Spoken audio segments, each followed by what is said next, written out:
Buenos días, licenciada. Buenos días, Sausi. Soy estudiante de la carrera de Ciencias de la Educación de la materia de Investigación-Acción. Mi nombre es Jessica Jenny Catarichoque. En primer lugar, Mi nombre es Nayeli Gladys Rocha Pozo, soy estudiante de la materia de investigación de acción. Mi nombre es Belén Morales y ahora vamos a dar una pequeña introducción sobre nuestro informe de investigación.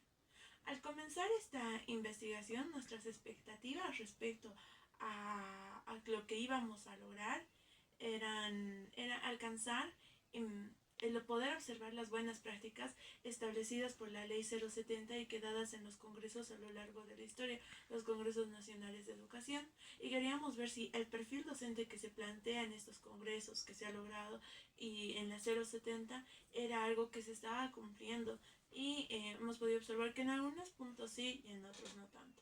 Lamentablemente en nuestro país se sigue teniendo una educación demasiado tradicional y cuesta bastante innovar en nuevas corrientes, nuevas estrategias, nuevos modelos pedagógicos. Los aprendizajes que hemos logrado han sido bastante amplios, ya que hemos podido observar de primera mano cómo es que la docente se desenvuelve en el aula y cómo es que los estudiantes tienen esa metodología de aprender.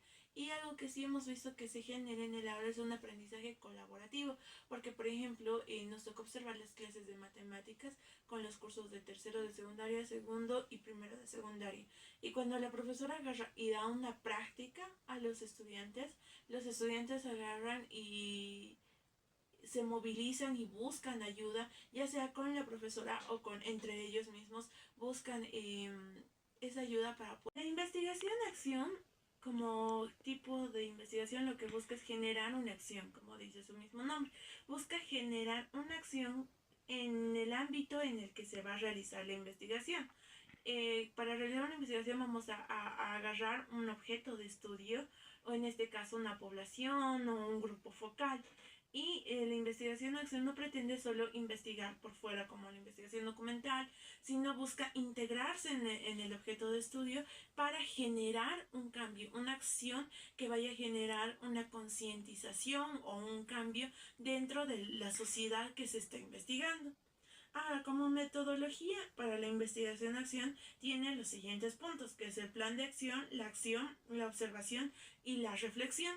Pero estos no van a ser lineales. ¿A qué me refiero? Que no van específicamente en un orden, que no tienes que hacer primero el plan de acción, luego la observación y luego la reflexión, sino que estos tienen un orden cíclico.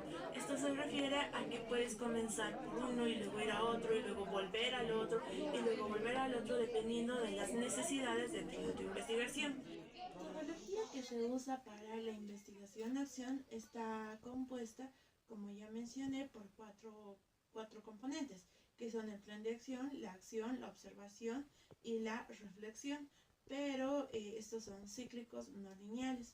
En el plan de acción se va a buscar identificar el problema, un diagnóstico que sea tanto general como específico, la hipótesis de acción, y de ahí va a surgir el plan de acción. Como siguiente elemento tenemos la acción, que es la investigación, la recopilación de datos, que pueden ser a través de diarios de campo, entrevistas, observación o los métodos que uno vea conveniente para recopilar sus datos. Luego está la observación, que es parte de la acción, y en la que sí o sí se necesita llevar diarios de campo para ir registrando todo lo que se vaya observando. Y como último componente tenemos la reflexión, que es a la conclusión a la que tú vas a llegar, y la reflexión te va a llevar a un pensamiento crítico dentro de tu propia investigación. Pero como mencioné ya, estos no son lineales, sino que puedes tener primero la reflexión y luego recién generar un plan de acción. Puedes observar una población, una situación que tú quieres investigar, que te va a llevar a una reflexión, y en base a tu reflexión generar tu plan de acción. Y de esta manera es cíclico, demostramos que esto es cíclico.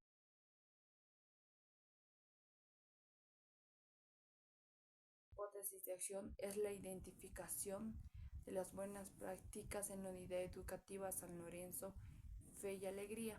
del sistema educativo regular tiene la intención de cambiar las percepciones poco favorables del ejercicio docente y resultados de aprendizaje, así como fortalecer la autovaloración de las buenas prácticas.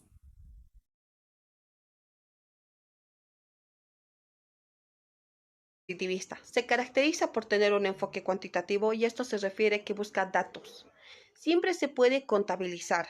Consta de una hipótesis deductiva que busca siempre ir de la teoría a la práctica. Primero busca tener una base teórica para poder comprender la práctica y no de manera contraria o complementaria, como otros paradigmas, para poder en práctica, y este paradigma debemos entender que el investigador necesita estar libre de valores, en otras palabras, debe poner al lado sus creencias y valores para poder tener una mirada más objetiva de lo que quiere investigar, ya que también el paradigma positivista es objetivo, generaliza conocimientos libres de contextos y, como dijimos, libre de valores, tiene una relación de causa y efecto. También destaca la importancia de identificar y desarrollar las capacidades y recursos inherentes en las personas y comunidades.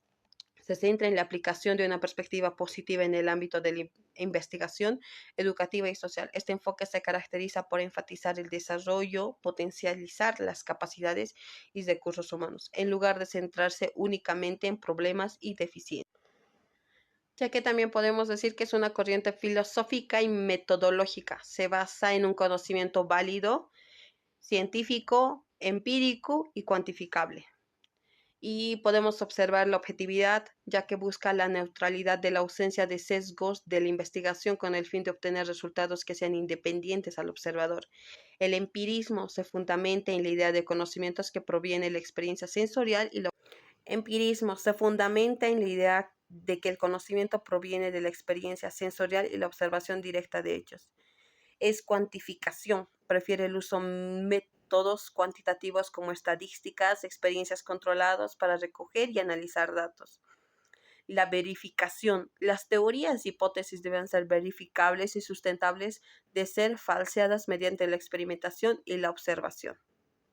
Interpretativo maneja un enfoque cualitativo, que va a buscar las cualidades, que va a buscar cosas que no necesariamente tengan que ser cuantitativas para ser parte de este paradigma.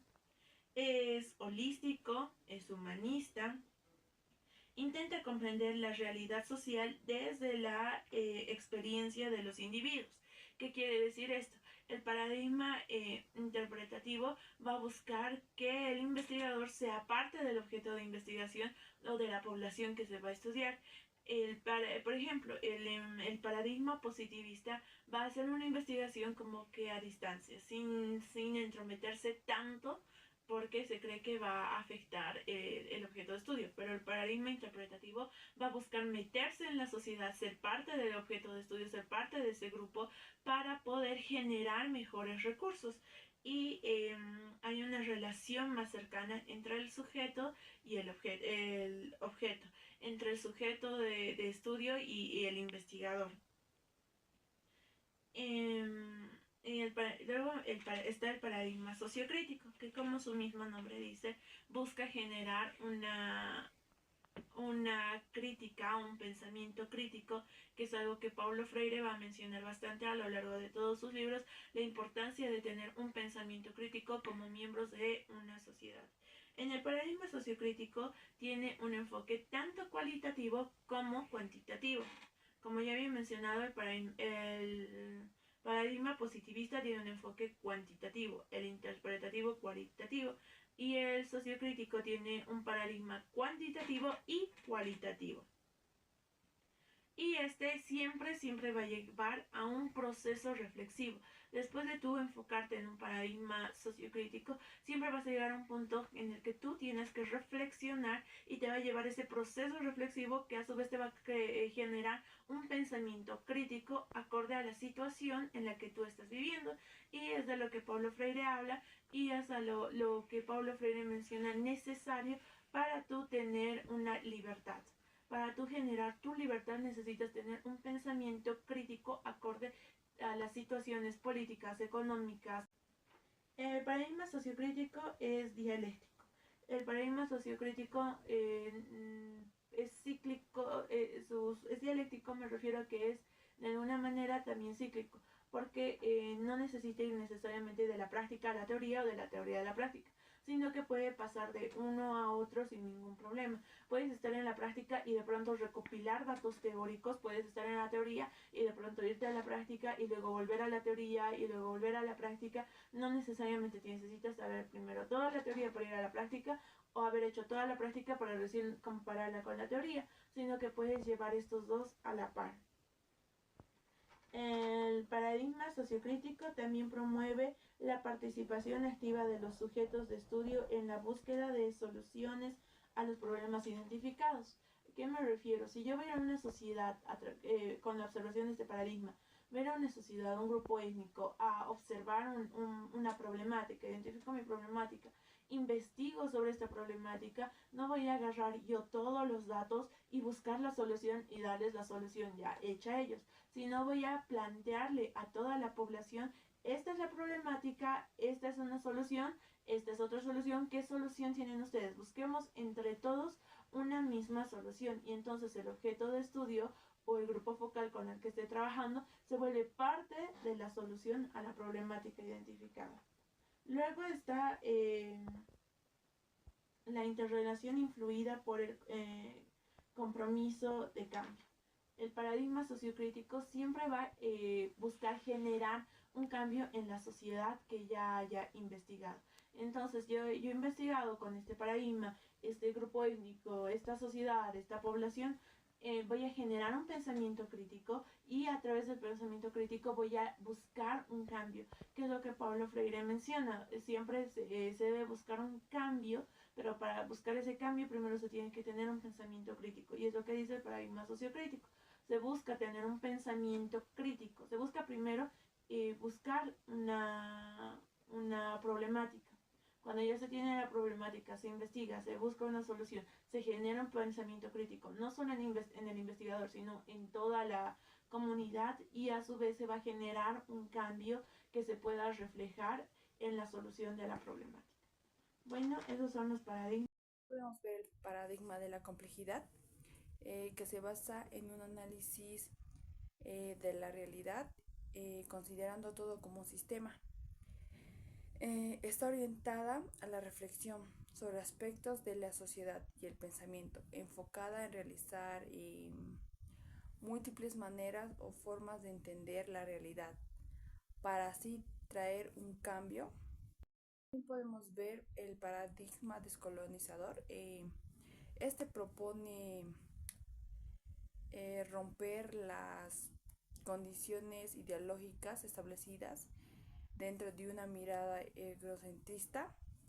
De ese mismo modo propone liberarnos y asimismo revalorizar nuestra identidad.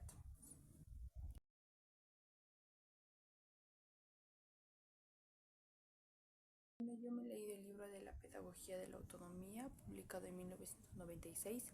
Según Paulo Freire, se postula que los docentes deben brindar una educación más allá de la teoría. Tiene que ser una educación más práctica, en un contexto real. A mí me ha tocado leer el libro Pedagogía de la Esperanza de Paulo Freire.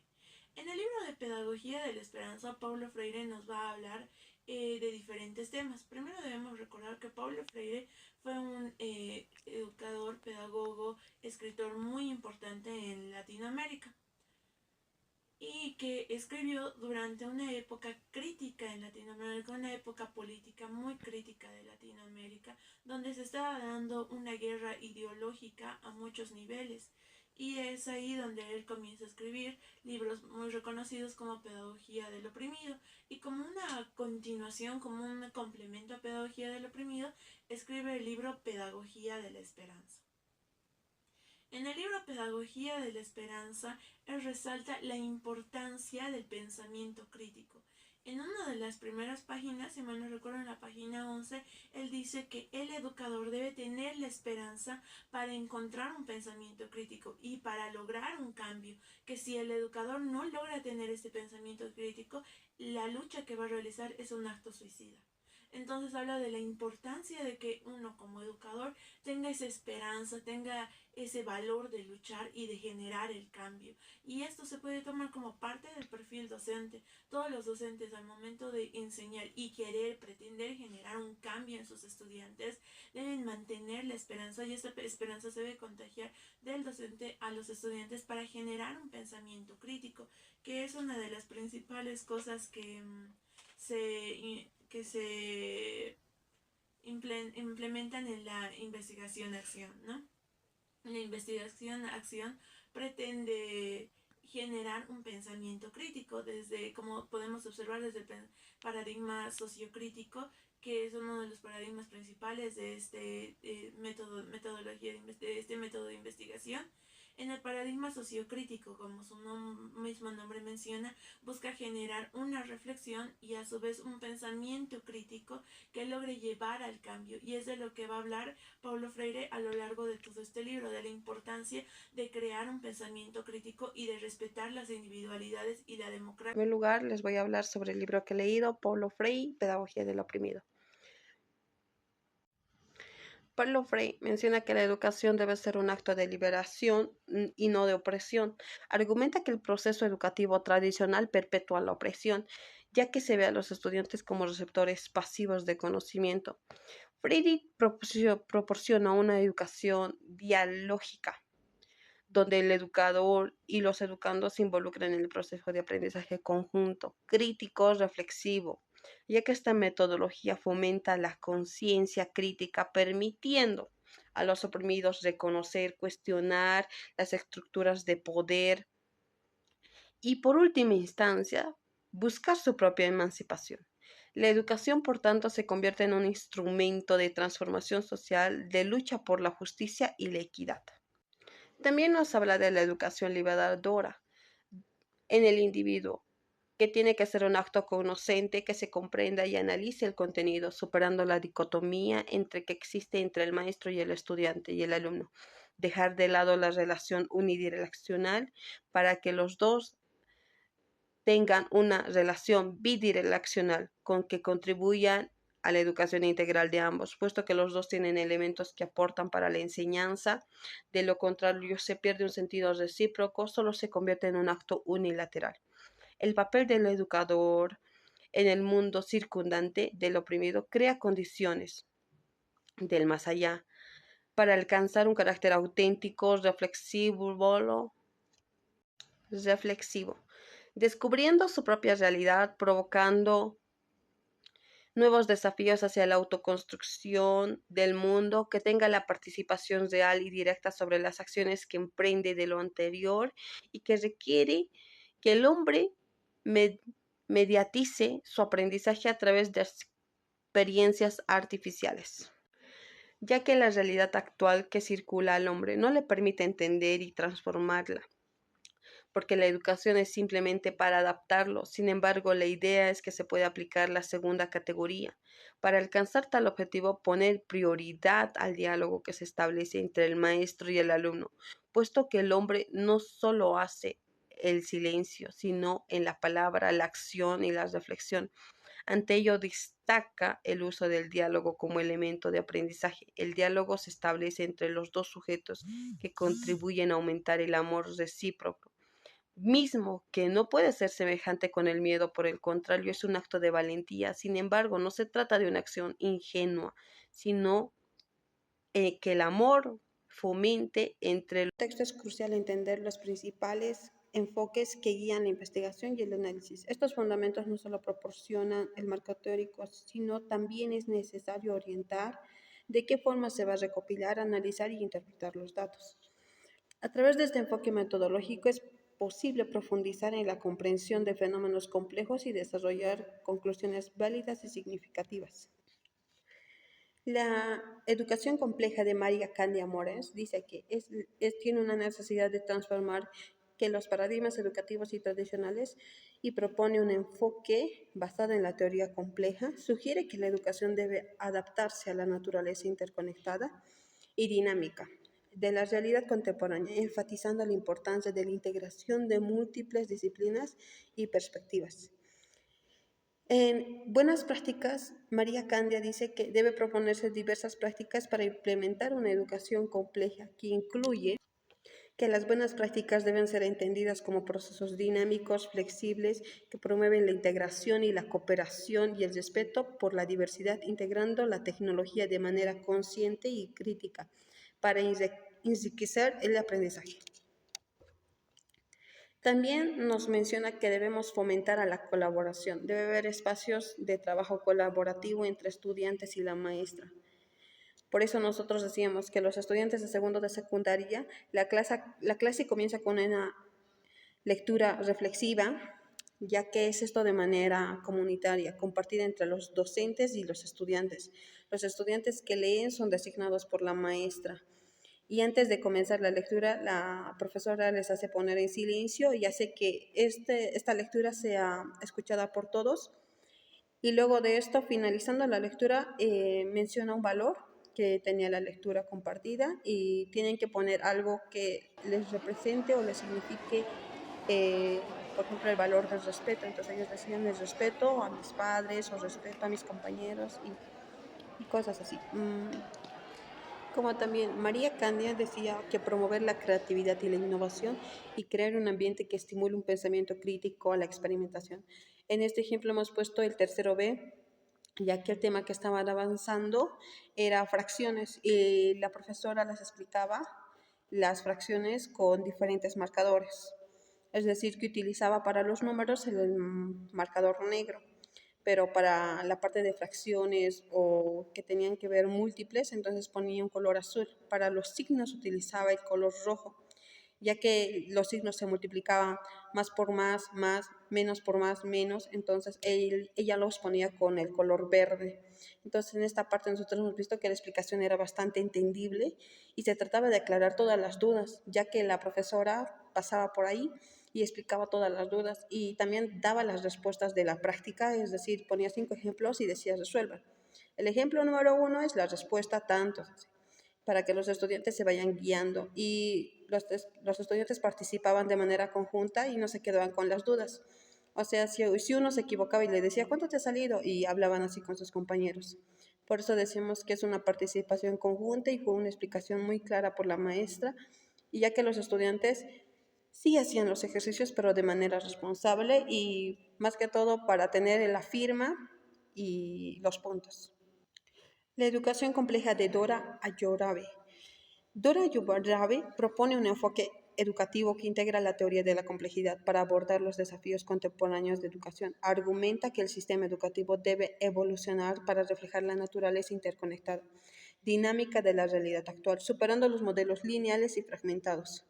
Por eso decimos que las buenas prácticas complejas deben enfocarse en un ambiente de aprendizaje flexible, inclusivo, colaborativo, que permite que los estudiantes deben desarrollar habilidades para enfrentar. En el texto Descolonizar la educación o el desafío de recorrer un camino, José Solano planteó un enfoque educativo donde se cuestiona y se transforma en las prácticas pedagógicas tradicionales, ya que estas tienen una visión egocentrista. La idea de esto es revalorizar los conocimientos que han sido marginados a través del tiempo. Por ello se pretende revalorizar, contextualizar los conocimientos ya antes mencionados, para tener una estructura más contextualizada en el ámbito educativo. O el aprendizaje holístico se refiere a que se trata de aprender con todo el cerebro. Es aquel donde se construye conocimientos acerca de todo el funcionamiento de la vida. O sea, que busca el aprendizaje para la vida, de la vida y de todas las cosas que se vayan a ser necesarias a través de esta, donde las relaciones y conexiones con el entorno tienen lugar. Generar relaciones con el entorno, con la sociedad, va a tener un lugar importante dentro de este tipo de aprendizaje. donde se buscan nuevas experiencias internas y el cambio hacia la armonía y la autorrealización. Los congresos educativos y las buenas prácticas. Bueno, nosotros leímos el tomo 2 de Congresos de la Educación. El primer encuentro pedagógico del sistema educativo plurinacional se dio en el 2008, luego en el 2012, 2013, 2014 y por último en el 2017. Los últimos congresos en Bolivia han tenido una influencia significativa en el sistema actual de la educación en el país. Estos eventos han abordado temas claves como la calidad educativa, la inclusión, la formación docente y la gestión escolar. Algunos de los aportes más relevantes incluyen la formulación de políticas orientadas a mejorar la calidad de la educación, promocionando de la equidad y la inclusión, así como el impulso de programas de capacitación para docentes. Además, los congresos han servido como plataformas para la identificación de desafíos emergentes y la búsqueda de soluciones innovadoras. Los últimos congresos han contribuido a fortalecer el sistema educativo boliviano, a sentar bases para un futuro más prometedor en la materia de... En la situación actual de la educación boliviana refleja una serie de desafíos, también de avances. Por un lado, se realizan esfuerzos para mejorar la calidad educativa, para aumentar la cobertura, promover la inclusión. Sin embargo, persiste problemas como la brecha de acceso en áreas urbanas y rurales, la calidad fluctuante de la enseñanza, falta de recursos, la desigualdad socioacadémica que afectan el acceso a una educación de calidad para todos los ciudadanos bolivianos. Además, en la pandemia COVID-19 ha generado interrupciones en el sistema educativo y han evidenciado la necesidad de adaptarse a nuevas modalidades de enseñanza y aprendizaje. La educación boliviana enfrenta desafíos importantes, pero también existen oportunidades para seguir mejorando, garantizar un acceso equitativo a una educación de calidad para todos los ciudadanos.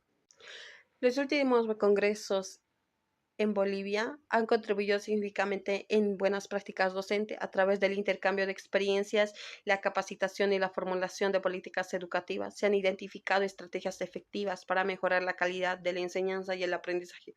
Estos congresos han promovido la actualización, el fortalecimiento de las habilidades pedagógicas de los docentes, así como el fomento de una cultura de innovación y mejorar continua en las aulas. Además, se han enfatizado en la importancia de la inclusión y la equidad y el respeto a la diversidad en la práctica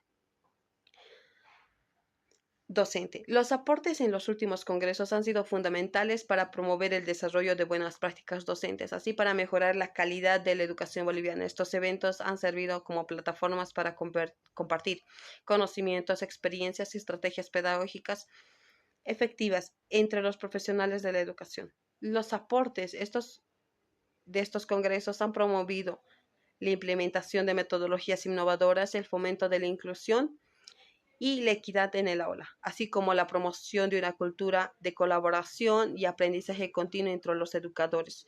Los últimos congresos han sido fundamentales para fomentar la calidad de la enseñanza y el aprendizaje en Bolivia, para proporcionar a los docentes las herramientas y el apoyo necesario para mejorar la práctica profesional.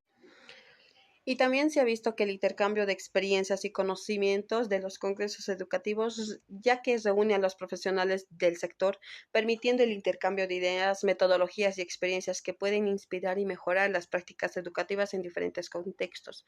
La actualización profesional. Participar en congresos permite a los educadores mantenerse actualizados sobre las últimas investigaciones, tendencias, tecnologías en el campo educativo, lo que facilita la implementación de prácticas más efectivas actualizadas en el aula.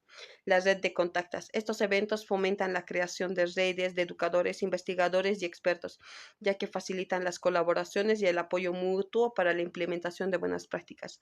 La representación de innovación. Los congresos suelen ser plataformas donde se presentan nuevas estrategias, herramientas y enfoques educativos. Han demostrado ser exitosos y esto proporciona que los participantes den ejemplos concretos de buenas prácticas y que puedan adaptarse e implementar sus propios contextos educativos. En la reflexión y una evaluación crítica podemos decir que la participación de congresos brinda a los educadores la oportunidad de reflexionar sobre sus propias prácticas y recibir la retroalimentación y evaluar críticamente sus métodos, fomentando una cultura